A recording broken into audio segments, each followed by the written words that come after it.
I recently found a video showing off an exploit in Xenoblade to get to level 50 before you even get the Monado. So obviously I take no credit for this, and the original video will be in the description.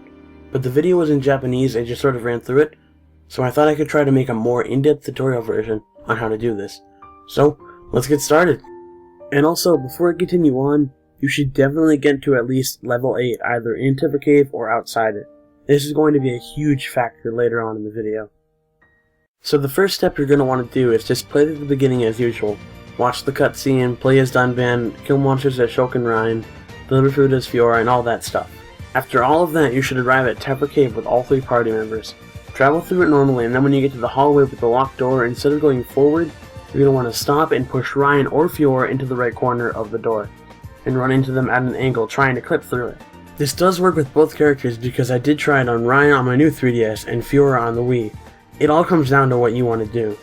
After you clip through, I would definitely recommend saving here, because you might mess up and have to do it all over again, and it could take a while. Anyways, next you want to run through this cavern until you arrive at Villa Lake. Walk across the water avoiding the unique monster and other enemies, and climb the vines. Now here is the tricky part. You need to lean over the edge a little, target the cave leader flying below you, and initiate a battle. Immediately after doing that, push either Shulk or Fiora off the edge to go attack the enemy. That character will then die, and the aggro will be drawn to you or your other party member. Flee the battle and run over to this spot with the enemy still following you, and when he is aggroed on you, jump at the exact moment he attacks you to hopefully block the attack. Blocking the attack will give you a little boost and allow you to jump up there and run forward. The way it is, but it's all based on luck. You need a good block chance, and if the starting stuff like I did, Ryan is going to have 1 or 2 more % of a chance over Shulk and Fiora, so go ahead and put him in front. This may sound weird, but unequip all the armor you can except for Ryan's. I promise this isn't some trick. This will make the enemy kill them faster, thus allowing you to try quicker. I stated earlier that you should be at least level 8 here, and the reason is your block chance will be destroyed if the enemy you are fighting is yellow. At level 8, the Cave Skitter is seen as a common threat, meaning that you can now accomplish the exploit.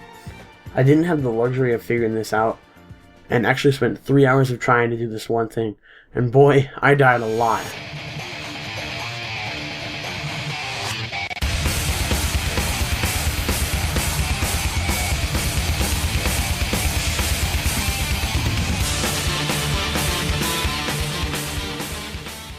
The worst part about this glitch isn't even really dying, it's falling. There were so many times when Fiora or Shulk would be stone statues and not veg at all, which would then make me fall, which then I would have to load my save all over again. It's a lot more irritating than it sounds.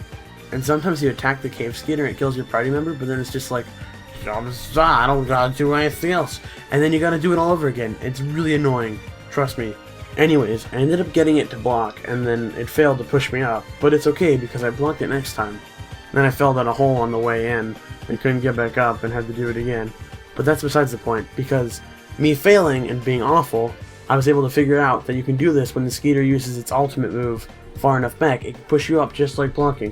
So if you want to try and do that, you can, but I preferably think blocking is easier. Now that this step is completed, here comes the easiest part. Just run through the cave. As you run through, you earn EXP, leveling up somewhere around to level 17, and then level 43. Keep going. When you reach this room with the rocks, head into the small hole in the wall and go right. And after that, congratulations! You are now at somewhere around level 50. This will depend on what level you are right now, but it will always get you around this area. What happens is, the area you run through is a level 90 area, and because you get EXP from discovering landmarks, it raises your level a lot. If you were level 90, this experience would probably do nothing, but because you're so low of a level, it makes you so strong and buff. So now you can run around killing Bunnits and whatever heck you want to with extreme ease. It makes the game easier, so if you just want to play for story, or feel like wrecking for the first half of the game, because the game does actually balance out in the end, then go for it. Have fun. Thanks for watching my how-to. I hope you enjoyed it, and definitely check out the original video, especially if this was a little too in-depth for you or lame and you just want to get out of here. But if you do want to stay, consider checking out some of my videos. I made a few top 5s, and some LP stuff that you might also enjoy. Anyways, see you next time.